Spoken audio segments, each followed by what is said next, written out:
नमस्कार दोस्तों वास्तु में अलग अलग तरीके के मिथ फैलाए जाते हैं, भ्रम फैलाए जाते हैं। एक चक्रा का भ्रम चल रहा है आजकल, बहुत ज़्यादा ट्रेंडिंग में है और इसमें बहुत बड़े बड़े ब्लंडर हो रहे हैं।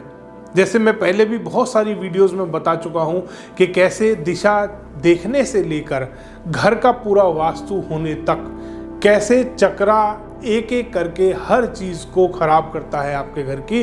पहले आपका मेन गेट गलत निकलता है, उसके बाद आपका मुख्य द्वार गलत निकलता है, फिर आपके सारे टॉयलेट गलत निकलते हैं, किचन की पोजीशन गलत निकलती है, क्योंकि ये बात ही नहीं करते फेसिंग की कि ये इस दिशा की तरफ फेस आ रहा है। इस चीज़ का घर के फेसिंग की बात ले लो तो भी ये फेसिंग की बात नहीं करते, जबकि वास्तु में सबसे ज़्यादा जो मायने रखती है चीज़, जो इम्पोर्टेंस रखती है, वो है घर की फेसिंग। तो आपको इस चीज़ पे बहुत ध्यान देना है। अब मुख्य द्वार की बात आती है। एक अभी थोड़े दिन पहले घर में गया था और भी बहुत सारे पहले भी ये केस आए हैं कि सर हमारी W3 W4 की एंट्री है, कोई कहता है मेरी N2 N3 की एंट्री है, ये N2 N3 ये W3 W4 ये आए कहाँ से हैं दोस्तों? फेसिंग तो जैसे सब लोग भूल ही गए हैं।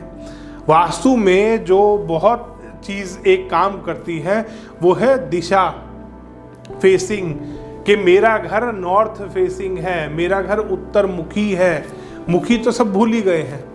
ये चक्रा की लैंग्वेज सबको याद है कि N4 N5 पे एंट्री आ रही है, N3 N2 पे एंट्री आ रही है, ये सबको याद है। अब इसमें बहुत बड़ा एक ब्लंडर हो रहा है। क्या ब्लंडर हो रहा है कि एक आदमी का घर तो नॉर्थ फेसिंग है, नॉर्थ वेस्ट कॉर्नर का गेट है यहाँ पर। अब देवता यहाँ पर नॉर्थ वेस्ट वाले आने चाहिए वैदिक वास्तु के अकॉर्डिंग, बट इनके अलग ही कोई देवता चल रहे हैं। यहाँ पे देवता मार्क नहीं है वैसे, बाकी चलो। अब ये आ गया एक, यहाँ पे किसी का घर नॉर्थ फेसिंग है, नॉर्थ ईस्ट कॉर्नर से एंट्री होगी। आमतौर पे गवर्नमेंट की गाइडलाइंस ऐसी होती है कि या तो इधर कॉर्नर में एंट्री आएगी या इधर कॉर्नर में आपकी एंट्री आएगी, इसी तरीके से निकलती है। बट ये चक्र जीवियों ने क्या करा है, इन्होंने फेसिंग की बात करनी बंद कर दी। इन्होंने आपको क्या याद दिलाया है कि N3 N4 एंट्री गलत है, N5 N6 सही है, कुछ भी अपने इन्होंने नंबर आपको याद। अब ये एंट्री की फेसिंग भुलाई दी है इन्होंने कि north facing, north west corner की एंट्री, यहाँ पर नॉर्थ ईस्ट कॉर्नर की एंट्री है, नॉर्थ फेसिंग। सबसे बड़ी ध्यान करने वाली बात है यहाँ फेसिंग। अब यही एंट्री यहाँ पे भी गलत है, यहाँ पे भी फिर ये बोलते हैं कि ये आपकी N8 और E1 की एंट्री आ रही है, ये भी गलत है। फेसिंग नहीं बताते ये आपको दोस्तों। फेसिंग चेंज होते ही पूरा वास्तु बदल जाता है, क्योंकि वास्तु की जब ग्रंथों की बात करते हैं, जो ग्रंथों में एंट्री बताई गई है, जो 9x9 का पद बनता है, वो पद यहाँ पर अगर ये वाला फेसिंग है तो डिफरेंट रिजल्ट देता है आपको।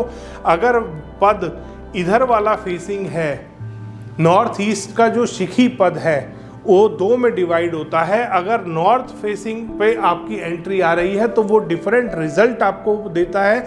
नॉर्थ में, नॉर्थ ईस्ट कॉर्नर के ईस्ट वाली साइड पे अगर आपकी एंट्री आ रही है तो वो डिफरेंट टाइप के रिजल्ट आपको प्रोवाइड करता है।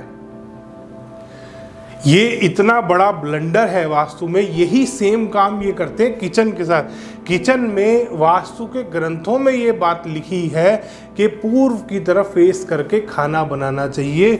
चाहे आपकी किचन फिर ईस्ट डायरेक्शन में यहाँ पर आ रही है, अगर किचन बन रही है तो भी आपको यहाँ पर आपकी गैस लगानी है। अब ये चक्र जीवियों ने क्या करा कि आपकी गैस तो कौन से एंट्री पता नहीं, E8 पे या S1 पे किसी पे बताते हैं, वहाँ आनी चाहिए। अब एक घर में विजिट किया था, उनका E8 या ये जो भी जहाँ पे भी बताते हैं वो ऐसे टेढ़ा आ रहा था, तो वो साउथ ईस्ट की तरफ फेस करके खाना बना रहे थे। और एक घर में विजिट किया, 3 डिग्री नॉर्थ घुमा हुआ था, उनका फेसिंग साउथ करा दिया उन्होंने कि आपका S2 S3 या E8 यहाँ पे आ रहा है, आप साउथ की तरफ फेस करके खाना बनाओ। जबकि इस तरीके से वास्तु काम करता ही नहीं है। वास्तु काम करता है फेसिंग से, कि पूर्व की तरफ आपका फेस होना चाहिए कुकिंग करते टाइम। ये क्या कहते हैं कि आपका जो कुकिंग वो है गैस है, कुकिंग रेंज जो आ रही है वो S2 पे लाओ या S1 पे लाओ, इस तरीके से आपको गाइड करते हैं और आपकी जो फेसिंग है वो गलत करा देते हैं। दक्षिण की तरफ अगर आप खाना बनाओगे फेस करके तो आपको प्रॉब्लम, फीमेल हेल्थ प्रॉब्लम आती है घर में। बहुत सारे केसेस में हमने देखा है कि इस वजह से फीमेल हेल्थ प्रॉब्लम्स आ रही होती हैं घर में। तो दोस्तों आपको बहुत ध्यान करना है कि आपकी एंट्री कहाँ आ रही है। पहले वैदिक वास्तु से अपने पूरा पद विन्यास कीजिए, उसके बाद देखिए आपकी एंट्री कहाँ आ रही है, या किसी अच्छे वैदिक वास्तु कंसल्टेंट से सलाह लें। ये चक्र जीवियों के चक्कर में ना पड़े, क्योंकि ये आपकी एंट्री भी गलत बनवाएंगे, ये आपका मेन डोर भी गलत बनवाएंगे, ये आपके अंदर पूरा घर का इंटीरियर भी गलत करवा देंगे। धन्यवाद दोस्तों, वीडियो पसंद आए तो इसको लाइक करें, शेयर करें और चैनल को सब्सक्राइब करना ना भूलें।